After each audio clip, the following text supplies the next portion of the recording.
తెలుగు ప్రేక్షకులకు నమస్కారం. నేను మీ ప్రశాంత్ గుండియాల. 2024 ఎన్నికలే సమాయత్తంగా లక్ష్యంగా చేసుకుని యోగాలయం పాదయాత్ర ముగింపు సభను పులిపల్లిలో రేపు నిర్వహించనున్నారు. ఈ నేపథ్యంలో ఏర్పాట్లు ఎలా సాగుతున్నాయి దీన్ని వివరించేందుకు తెదేపా సీనియర్ నేత అయ్యన్న పాత్రుడు గారు ఉన్నారు. ఎలా సాగుతున్నాయి సార్ ఏర్పాట్లు? బ్రహ్మాండంగా ఉన్నదండి. ప్రజల్లో లోకేష్ గారి పాదయాత్ర వల్ల, తర్వాత ఈ సైకో గారి పరిపాలన వల్ల జనంలో చాలా మార్పు వచ్చింది. రాష్ట్రం నష్టపోయింది. మన రాష్ట్రాన్ని మనం కాపాడుకోవాలనే భావన ప్రతి ఒక్కరిలో వచ్చింది. ఇక్కడ పెద్దవారి దగ్గర నుంచి కింద వారి వరకు అందరికీ వచ్చింది. రాష్ట్రం పాడైపోయింది, బాగు చేసుకోవాలని ఆ భావంతో ఇవాళ లోకేష్ గారి పాదయాత్ర జరగకుండా ఎన్ని ఇబ్బంది పెట్టారు మీ అందరికి తెలుసు. పర్మిషన్లు ఇవ్వలేదు, మైక్ షట్టలు లాగేశారు, రాళ్ళతో కొట్టారు, చెప్పులతో కొట్టారు. ఆఖరి 307 కేసులు కూడా పెట్టారు. అయినా అక్కడ ఆగలే. వాళ్ళు కేసులు పెట్టి కూడా జనం ఉధృతంగా వచ్చారు. బ్రహ్మాండంగా జరిగింది. 216 కిలోమీటర్లు నడిచారు. సక్సెస్ఫుల్గా జరిగింది. ఆ సక్సెస్ఫుల్ అయిన తర్వాత ఇక్కడ మీటింగ్ పెట్టడం జరిగింది. రేపు మధ్యాహ్నం 3 గంటల నుంచి 6 గంటల వరకు పబ్లిక్ మీటింగ్ అవుతుంది. మా అంచనా పరంగా 5 లక్షల పైన జనం వస్తారు మా అంచనా, మాకున్న ఇన్ఫర్మేషన్ ప్రకారంగా. ఇది ప్రతి వారు ఉత్సాహం. ఈవేళ మాకు మీటింగ్ పెడతామంటే బస్సులు బుక్ చేస్తే ఆర్టీసీ బస్సులకు కూడా పర్మిషన్ కూడా చేశాడు ఈ సైకోగాడు. ఆఖరికి స్కూల్ బస్సులు మా అమ్మాయిలు స్కూల్ బస్సులు ఇస్తారంటే ఆర్టీఓల చేత కేసులు పెడతారని చెప్పారు. అయినా సరే వీళ్ళు ఎక్కడ మగి పడుకుంటే ఎవరు తోచింది వాళ్ళు ఆటోల్లోని, కారుల్లోని, మోటార్ సైకిల్లోని, అవసరమైతే ట్రాక్టర్లో కూడా వస్తామని చెప్పి జనం బయలుదేరుతున్నారు. రేపు జనం బ్రహ్మాండం. ఇదే మాకు ఎన్నికల శంఖారావం. బహిరంగ సభ మీరు అనుకుంటున్నారు. రాబోయే ఎన్నికలకి 3 నెలలు ఎన్నికలు వస్తున్నాయి. ఎన్నికల శంఖారావం. ఈ సభలో చంద్రబాబు నాయుడు గారు, సోదరులు జనసేన అధినేత పవన్ కళ్యాణ్ గారు, అలాగే బాలకృష్ణ గారు, అలాగే మా యువ నాయకుడు లోకేష్ గారు కూడా పాల్గొంటున్నారు. ఈ సభ తర్వాత మళ్ళీ ఎన్నికలకి వెళ్ళాలి కాబట్టి అందరం సమాయత్తం అవుతున్నాం. తప్పనిసరిగా రేపు ఎన్నికల్లో జనం మార్పు కోరుకుంటున్నారు. ఈ రాష్ట్రం బాగుండాలని కోరుకుంటున్నారు. మన పిల్లల భవిష్యత్తు బాగుండాలని కోరుకుంటున్నారు. అంచేత ఎన్నికల్లో తప్పనిసరిగా తెలుగుదేశం పార్టీ విజయం చెందుతుంది. ఈ సైకో గాడికి రాజకీయ సమాధి జరుగుతుంది.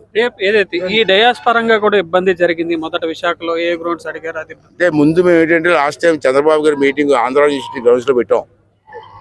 మళ్ళీ అక్కడే పెడదాం పెట్టి ఆలోచన చేసాం. ఊరికి సెంటర్లో ఉంటుంది, అందరికీ బాగుంటుందని ముందు పర్మిషన్ పెట్టుకోమన్నారు. అలా కొత్తగా వీసీ ఎవరో లేడీ వచ్చారు, పెట్టుకోండి ఇస్తా అన్నారు. అప్లికేషన్ పెట్టిన తర్వాత 2 రోజుల తర్వాత మాకు వేరే వాళ్ళకి ఇచ్చామని మీకు ఇవ్వడానికి వీధని అంటే మా సైకో గారు ఇద్దరు ఉంటాడు, మనిషి ఉంటారు. తర్వాత ఏమైందంటే ఎక్కడ కూడా ఇవ్వకుండా చేశారు. ఆర్టీసీ బస్సులు కూడా సైట్ చేసాం. ఆర్టీసీ బస్సులు పబ్లిక్ ప్రాపర్టీ, అది పెళ్ళిళ్ళకి ఇస్తాం, అన్నిటికీ కూడా అద్దెకి ఇస్తాం. ఊరినే కాదు, రెంట్కి ఇవ్వమని సరే ఆ సైకో కూడా వద్దన్నాడు. ఇది మాకు ఎవరు మానేస్తారు. ప్రైవేట్ బస్సులు కూడా ఒకటి చేస్తారు. ఏదేమైనా ఎవరు ఏం చేసినా జనం రెచ్చిపోయి ఉన్నారు. రేపు సక్సెస్ అవుతుంది. ఈ బహిరంగ సభే ఆడికి సమాధి. ఇదే కార్యక్రమాలు అంటే ప్లానింగ్ గా జరుగుతాయి. అందులో ఓ ప్లానింగ్ కమిటీ, ఫుడ్ కమిటీకి మీరున్నారు. మహానాడు ఈ తరహా దీంట్లో కూడా ఈ ఫుడ్ ఇలాంటివి కూడా ప్రత్యేకంగా ఉన్నాయి. ఈ యోగాలం ఎన్నికి సంబంధించి మెనూ ఇలాంటివి అంటే మహానాడు ఫుడ్తో దీన్ని కంపేర్ చేయకండి బాబు. మహానాడు అంటే 3 రోజుల మీటింగ్ కాబట్టి, ఇండోర్ మీటింగ్ కాబట్టి చేస్తాం. అదే ఇక్కడ కూడా ఏంటంటే చాలా సుదూర ప్రాంతాల నుంచి వస్తున్నారు. రాయలసీమ నుంచి 5 ట్రైన్లు వస్తున్నాయి. ఇవి అన్ని జిల్లాల నుంచి వస్తున్నాయి. ఈ అందరికీ కూడా మహానాడులో పెట్టే పిండి వంటల్లో అన్ని పెట్టడం కాదు, కానీ వాళ్ళకి ఇబ్బంది లేకుండా ఆకలి తీర్చడం కోసం కమిటీ మీటింగ్ పెట్టుకున్నాం. సోదరులు అన్నారు కాబట్టి ఒక క్వశ్చన్ మిమ్మల్ని అడుగుతున్నాను. ఇటీవల కాలంలో విశాఖ వచ్చిన పవన్ కళ్యాణ్ అబ్రహం లింకన్ చాలా ఓటముల తర్వాత విజయాలు చూశాడు, నేను కూడా ఆ తరహా ప్రయత్నాలు చేస్తున్నాను అన్నారు. మీ ప్రాంత మంత్రి అమర్నాథ్ గారు అబ్రహం లింకన్ గురించి మనకెందుకు, తెదేపాతో ఉన్న లింకుల గురించి మాట్లాడుకుందాం, ఇలాంటి వ్యంగ్య వ్యాఖ్యలు చేసిన పరిస్థితి. వీడు కూడా తెలుగుదేశం పార్టీలు పనిచేసాడు కదండి. వీడు బాబు కాంగ్రెస్ పార్టీలు పనిచేసాడు. వాళ్ళ అబ్బాయి ఇప్పుడున్న మంత్రి మా పార్టీలు పనిచేసాడు. మా పార్టీలు దేకిలో ఉండే వీళ్ళందరం దేకిరికి అక్కడికి వెళ్ళి కబుర్లు చెప్తాడు. ఇప్పుడు మా జిల్లాడు ఆడి సంగతి నాకు తెలుసు, నా సంగతి ఆడికి తెలుసు. ఏం మాట్లాడుకుంటారు? అబ్రహం లింకన్ గురించి మాట్లాడే స్థాయి వీళ్ళకి ఉందండి.